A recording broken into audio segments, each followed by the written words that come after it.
राधा स्वामी दया की दया, राधा स्वामी सहाय,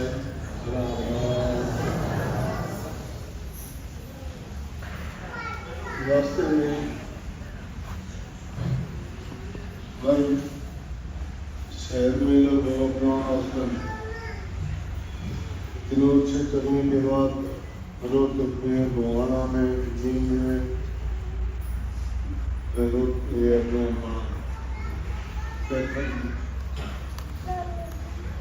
तो कार्यक्रम ऐसा था कि थोड़े समय के लिए चंडीगढ़ का,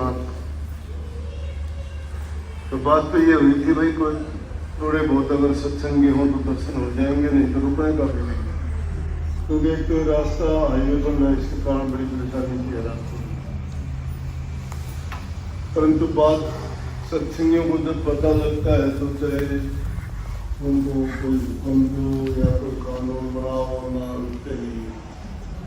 अच्छी बात है आश्रम में, वैसे तो सत्संग आप करते हो समय समय पर, और जब भी टाइम मिलता है तो देखो इतने आश्रम हैं, फिर भी मैं कोशिश ये करता हूँ हर आश्रम में पहुँचा जाए, साल में कम से कम एक बार। लेकिन पूरा समय नहीं दे पाता तो भी थोड़ा बहुत भी सत्संगियों को समय मिल जाता है, वो उसी में संतुष्ट हो जाता है। क्यों कि सत्संग तो जीव को जितने मिले उतने अच्छे। सत्संग से ही जीव का कल्याण होता है, बुरी आदतें छूटती हैं, अच्छे गुण आते हैं, पाप कर्म करते हैं।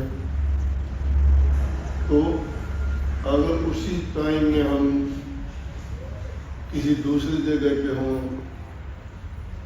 क्या पता क्या घटना हो जाए, या ना भी हो तो बिना बात की बातों की उलझन में ही रहेंगे, संसारी बात करेंगे। लेकिन संगत में बैठे होंगे, सत्संगियों के पास बैठे होंगे, तो वहाँ पर गुरु की महिमा, नाम की चर्चा, सत्संग की महिमा, प्रभु का गुणगान, इन्हीं बातों पे हमारा ध्यान रहेगा। और बात है ध्यान की, बार बार कहते हैं कि ध्यान लगाओ, अभ्यास करो, नाम का सुनो।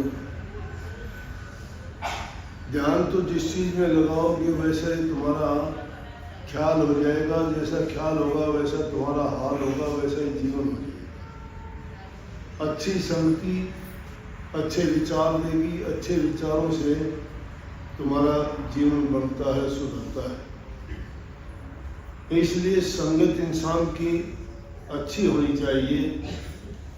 बुराई की सब चीजों में जाओगे तो जीवन बर्बाद होगा, समय बर्बाद होगा, धन बर्बाद होगा, काम करने को मन नहीं करेगा, तो जीवन में हर प्रकार की कमियां खामियां आ जाएंगी। तो जितना हो सके या तो आदमी अपने काम में लगा रहे, काम नहीं हो तो नाम के सुमन मिले, और फिर काम करते हुए भी नाम के सुमन में कोई दिक्कत नहीं है। काम तो हाथ से शरीर से करते हो, लेकिन नाम का सुमन मन से करो। और मन ही इंसान को विचलित करता। काम करते करते वक्त भी आपका ध्यान सत्संग में या सत्संग की बातों में या नाम के सुमन में लगा रहता है, तो समझो कि तुम्हारे अंतर की मैल धुलती रहती है, मन साफ पाक और पवित्र होता रहता है। अगर नाम जबान से भी सुमरण करते हो, वो सुमरण भी करते करते एक दिन पक्का हो जाएगा, और तुम ना चाहते हुए भी वही सुमरण कई बार क्या ध्यान नहीं करोगे तो भी ध्यान अपने आप मिल जाएगा। लेकिन दुनियादारी की चीजों में अगर मन को फंसा दिया है तो फिर वो चीज याद है।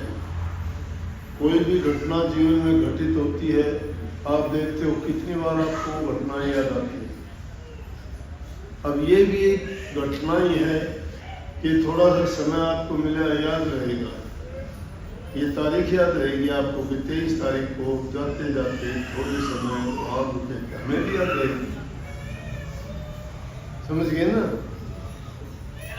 इसलिए महापुरुषों ने कहा कि संत मिलन को चाहिए तज माया अभिमान, जो जो पग धरनी धरे त्यों त्यों यज्ञ समान। उसका यज्ञ समान का मतलब क्या है कि जब नेक काम के लिए, सत्संग के लिए, से संतों के दर्शन और मिलने के लिए, गुरु के दर्शन के लिए जब जाते हो तो समझो कि एक कदम रख दिया तो यज्ञ के समान हो गया। जितने भी कदम चल के जाते हो उतना ही आपको पुण्य ज़्यादा से ज़्यादा मिलता है, क्योंकि जब से तुम तैयारी करते हो उसी टाइम से तुम्हारा मन उसी चीज़ में लग गया। आपको शाम को पता लग गया था, उसी टाइम से सोचने लगे सुबह इतने बजे उठेंगे, इतने बजे चाय पिएंगे, स्नान करेंगे, कभी लेट ना हो जाए, कभी हमें सवारी ना मिले, कभी महाराज जी पहले निकल जाएं, क्या बता हम दर्शन से वंचित रह जाएं। ध्यान हो गया कि नहीं? किसी चीज़ में ध्यान नहीं गया, ना बीमारी में, ना रोग में, ना घर के कामों में, ना ये ख्याल किया गया धान काटने हैं, धान झाड़ने हैं या धान बेचने हैं या क्या करना है। क्या तो पहले वो काम करेंगे, आके देखेंगे क्या हुआ क्या नहीं। तो जब से हम ये विचार करते उसी टाइम से हमें सत्संग का लाभ मिलना शुरू होता है। तो इसलिए एक कदम भी उसकी तरफ चलना शुरू कर देते हैं, उसी समय से सोच लो कि हमारे विचारों की शुद्धि और उस समय का पूरा लाभ हमें मिलता है। इसलिए जितना हो सके महापुरुषों का संग करना चाहिए, समय मिले उनकी चर्चा करनी चाहिए, सत्संग की बातों का जिक्र करना चाहिए। उससे मन की शुद्धि, विचारों की शुद्धि, रूह की पवित्रता बढ़ती है और समय भी तुम्हारा अच्छा गुजरता है। उस समय की कीमत है और बिना बात की बातों में समय गंवा देना तो जीवन को बर्बाद कर देना है। ध्यान तो शायद आपका किसी का लगे ना लगे, घर परिवार सामाजिक आदमी है, पारिवारिक है, बच्चों की चिंता, काम की, व्यवसाय की चिंता, उनके पेट पालन, रोटी रोजगार की चिंता, ब्याह शादी की चिंता, रोग तकलीफ संसार में रहते हुए लगती है। शरीर के रोग हैं, आदमी मन से परेशान रहता है, कई बार उसकी आवश्यकताएं पूरी ना होने में परेशान होता है। परंतु इन सब चीज़ों को एक तरफ करके आदमी ये यकीन कर लेता है कि मालिक मेरा भी अच्छा करेगा, बुरा वक्त भी मेरा चला जाएगा, अच्छा समय भी आएगा। अच्छी सोच जो बना लेता है इंसान वैसा हो जाता है।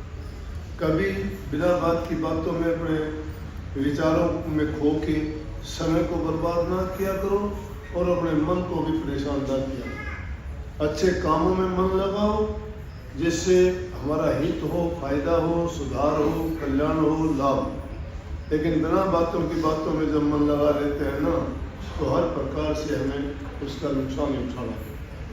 तो बहुत बहुत सबको आशीर्वाद भाई, दर्शन हुए आपके, हमने आपके किए, आपने हमारे किए, बराबर हो गए। सबको आशीर्वाद है। अब हम चलेंगे, देखो लेट आने वाले अभी आ रहे हैं, पैदल चलने वाले आगे, गाड़ियों वाले अभी आएंगे लेट। क्योंकि बाद गाड़ी है वो गाड़ी पर विश्वास करते हैं कि गाड़ी है जल्दी पहुँच जाएंगी। तो कभी किसी दूसरे का आसरा पकड़ो, अपने आप पर विश्वास है कि मैं तो पैदल चल के पहुँच जाऊँगा, मुझे गाड़ी की जरूरत है। और उसके लिए गाड़ी तैयार मिल जाएगी कहीं ना कहीं, क्योंकि उसके विचार पक्के हैं, इरादा उसका दृढ़ है। जो पक्के इरादे से चलता उसके काबिल वो अपने आप आगे संभालता है। आशीर्वाद